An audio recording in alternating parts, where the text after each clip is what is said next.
Hello and welcome to another exciting edition of Out There TV. Definitely not your evening news. Hello, everybody, and thanks for joining us tonight. An incredible show coming up. First-time guest is Dr. Hildegarde Staninger. Is that correct? Yes, and she's talking about Morgellons. She's one of the foremost researchers on the syndrome. Dr. Hildegarde Staninger is a doctor of integrative medicine and one of the leading international scientists in the field of industrial toxicology. Wow, Dr. Staninger is also one of the few scientists actively investigating what's become known as Morgellons syndrome and joins us tonight with some incredible findings. Welcome, Dr. Staninger.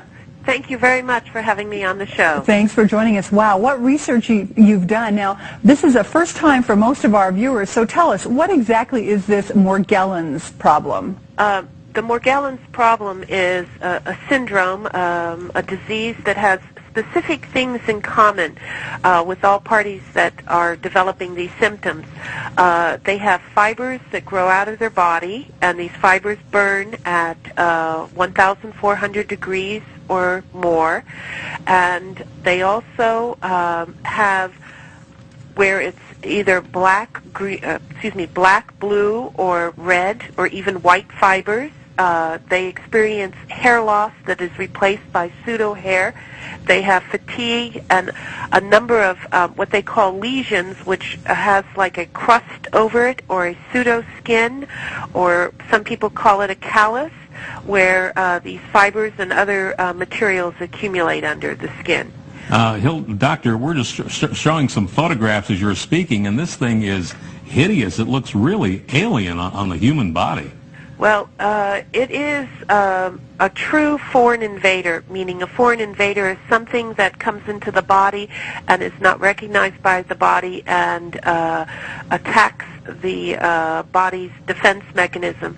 And in this case, the materials which were identified at the end of the study, which was under Project FM, we found that it was made of a polyester, two-part polyester compound with other organic compounds, and it basically was like two plastic straws within itself. Wow. With a silicone head. Okay, you had something on the website that was a golden head. What is that in relation to? Now, the golden head, which was identified in the very beginning, we went in stages. Let me just explain what the stages were. The first set of tests that were done, which were using toxicological pathology methods, which were done by a colleague of mine, Dr. Rahim Karju, and myself, and identified what was the physical nature of prepared slides that were sent to us by a person that was diagnosed with Morgellons and also was sent to us by the hospital in New Hampshire. And that showed silicone present and also silica, crystals, okay? Mm-hmm. That was in phase 1. Phase 2 showed high-density polyethylene fiber and other compounds being present. And then phase 3, which was the combination of approximately 24 samples that were sent from around the world, and also the comparison to a chemtrail sample that was sent to us from Texas. Wow. And two of my patients and Dr. Spencer's patients that had Morgellons, and that showed that it matched to the chemtrail sample that was in Texas versus these other two people. One lived in Signal Hill and the other one lived in Long Beach. So we're showing something that we learned from the website. These are fibers that came from a chemtrail sample. Now, how did that come to you? What did it look like when you saw it just with the naked eye? Well, what it looked like was just like cotton candy, mm-hmm. like just white cotton candy in a bag, and then also a twig was attached. Because the person who took the sample saw it falling from the sky and was able to gather it and date it when they gathered it and put it into proper Ziploc bags. And then you had a patient, Lily, and we're showing something that showed on the website was a fiber from, I believe, her skin. And so the composition that we saw in that previous slide from the chemtrail is the same composition as this then? Yes, except it goes in stages. You'll see chemical analysis, which was done by scanning electron microscope techniques, which were done by Lambda Labs and MIT at Woodhull, through our other lab, Applied Consumer Services. The thing is, which is important, is that as this material ages, other compounds are shown, because these compounds that were shown as metals are transitional metals that make a battery. Thus, the compounds use the cells to make its own battery, where they have a silicone or a gel in between the cells that allow it to be like suffocated or held within. Each one of the patients that Dr. Spencer and I have seen, that if they take a hair, which we thought was real hair versus pseudo hair, where it doesn't have a core in it, because human hair has a core in it, they can put their finger next to it without even touching it, just like, say, maybe 2 or 3 millimeters away from the hair, and the hair will start spinning, meaning there's some kind of charge within their own body. Wow. And we have measured, we had a company that brought over a new machine, the ESC from Korea, and we did urine samples, and conductivity is very high in a human being if it's near 1. When they use a product called Excelospheres that's manufactured by Dearborn Technologies, they can get as high as a 3 conductivity, which is extremely high. Okay? Doctor, this is like, we need to take a commercial break.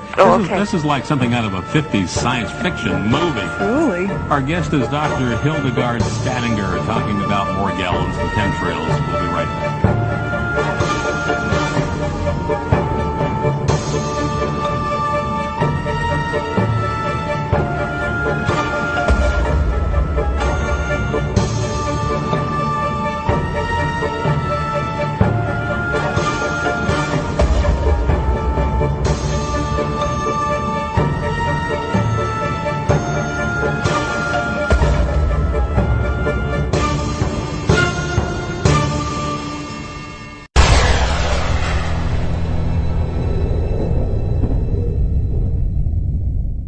Trying to call Okay. me. Oh, sorry. We got somebody on the line there. Oh, okay. They were there. Hi, Doctor. Okay. Yeah, we were thinking that there's no one there because I didn't hear a commercial. Oh, yeah, just took a little bit of a break. Now, listen, when we left, there was we were talking about electrical conductivity, and let's go back a little bit and make sure we understand this. Right. These fibers, they are somehow electrically charged? No. They come in nanoparticles. We didn't even go there yet. Oh, okay. And those particles make up what they call an array, meaning they go in a straight line and they connect. Mm-hmm. And you can see them on the early pictures, which were on like the silicone pictures, and they connect and make a fiber. Okay, I don't think we have a picture of that, but I'll try with the one here. But I'll review that. Yeah. Okay, what I was saying earlier in reference to transitional metals and the conductivity. Transitional metals are metals that make up charges, being iron, sulfur, etc., and phosphorus. But in these patients, they had high metals that were transitional, and what happens is there is a particle, which is called a nanoparticle, which connects together to make a nanoarray in some shape, usually in a straight line, and that makes into the fiber.